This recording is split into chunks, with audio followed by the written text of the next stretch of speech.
कमलनाथ भी चाहते थे समाजवादियों संग गठबंधन, फिर कैसे बेपटरी हुई इंडिया गठबंधन की बातचीत? क्या सिर्फ 2 सीटों के लिए सपा से भिड़ गई कांग्रेस? दिग्गी राजा ने बताया कहां फंसा पेंच, कौन है जिम्मेदार।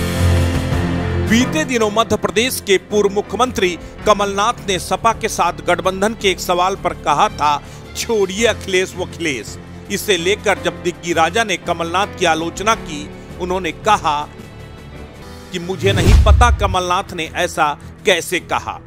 इंडिया गठबंधन के किसी भी नेता के बारे में ऐसी प्रतिक्रिया देने से बचना चाहिए। हालांकि दिग्विजय सिंह ने यह भी कहा कि कमलनाथ सपा के साथ पूरी ईमानदारी के साथ गठबंधन करना चाहते थे।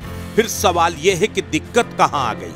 इसका जवाब शायद दिग्विजय के उस बयान से मिले जिसमें उन्होंने कहा कमलनाथ को सपा के लिए 4 विधानसभा सीटें छोड़ने का सुझाव दिया गया था, जबकि सपा आधा दर्जन सीटों पर अपने उम्मीदवार उतारना चाहती थी। उन्होंने कांग्रेस और सपा के बीच सीटों की लड़ाई को कम करने की कोशिश की, यानी कि कमलनाथ के हाथ में ही सारी जिम्मेदारी थी। तो ऐसे में क्या ये समझा जाए कि कमलनाथ की हठधर्मिता के चलते मध्य प्रदेश में सपा के साथ कांग्रेस का गठबंधन नहीं हो सका? सिर्फ 2 सीटों के लिए कमलनाथ ने इंडिया गठबंधन में दरार पैदा कर दी। इस बीच दिग्विजय सिंह ने भले ही कोशिश की, लेकिन वो भी कामयाब नहीं हुए। कुल मिलाकर टिकट बंटवारे में कमलनाथ ने अपनी ही चलाई और सपा के लिए कुछ भी नहीं छोड़ा। अब जब कमलनाथ ने जगह नहीं दी, तो राजनीतिक दल होने के नाते सपा को पूरा हक था कि वो अपने उम्मीदवार जहां चाहे वहां उतारे। उसने ऐसा किया भी। अब कांग्रेस ये तो नहीं कह सकती कि अखिलेश अपने उम्मीदवार उतार कर उन्हें नुकसान पहुंचा रहे हैं, क्योंकि अखिलेश की माने तो उन्होंने गठबंधन के लिए अपनी पूरी ताकत और समय लगाया। ऐसे में अखिलेश का ये कहना कि जिस तरह का व्यवहार कांग्रेस हमारे साथ मध्य प्रदेश में करेगी, उसी तरह का व्यवहार हम उत्तर प्रदेश में कांग्रेस के साथ करेंगे, गलत तो नहीं कहा जा सकता। इस बीच एक सवाल यह भी उठ रहा है कि अखिलेश की 6 सीटों की मांग जायज थी।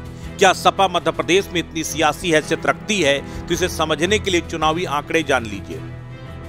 बीते 3 दशक से हर चुनाव में सपा मध्य प्रदेश में अपने प्रत्याशी उतारती आई है। बीते 30 साल में सपा के कुल 13 विधायकों ने जीत भी दर्ज की है। 2003 में सपा के सबसे ज्यादा 7 विधायक, 1998 में 4 विधायक जीत कर आए थे। 2008 और 2018 में भी सपा का एक प्रत्याशी चुनाव जीता था। चुनावी आंकड़ों से साफ है कि सपा मध्य प्रदेश में दशकों से पैर पसारने की कोशिश कर रही है, लेकिन अब तक ज्यादा कामयाब नहीं हो पाई। ऐसे में उसे इंडिया गठबंधन के सहारे ये मौका मिल सकता था, लेकिन कमलनाथ ने उसमें भी अड़ंगा लगा दिया और मात्र 2 सीटों के लिए गठबंधन नहीं होने दिया। शायद कमलनाथ को यह अच्छे से अंदाजा हो रहा है कि अखिलेश का साथ मध्य प्रदेश में किसी काम का नहीं, इसीलिए उन्होंने अखिलेश को टिकट बंटवारे में नजरअंदाज कर दिया। लेकिन इस बीच कमलनाथ ये भूल गए कि अखिलेश उत्तर प्रदेश में विपक्ष की सबसे बड़ी पार्टी का नेतृत्व करते हैं, जहां कांग्रेस 1 सीट पर सिमट चुकी है। कांग्रेस के सबसे बड़े नेता राहुल गांधी भी अपना किला गंवा चुके हैं। तो ऐसे में क्या कमलनाथ की गलती और इस पर आला कमान की चुप्पी यूपी में कांग्रेस को भारी पड़ जाएगी?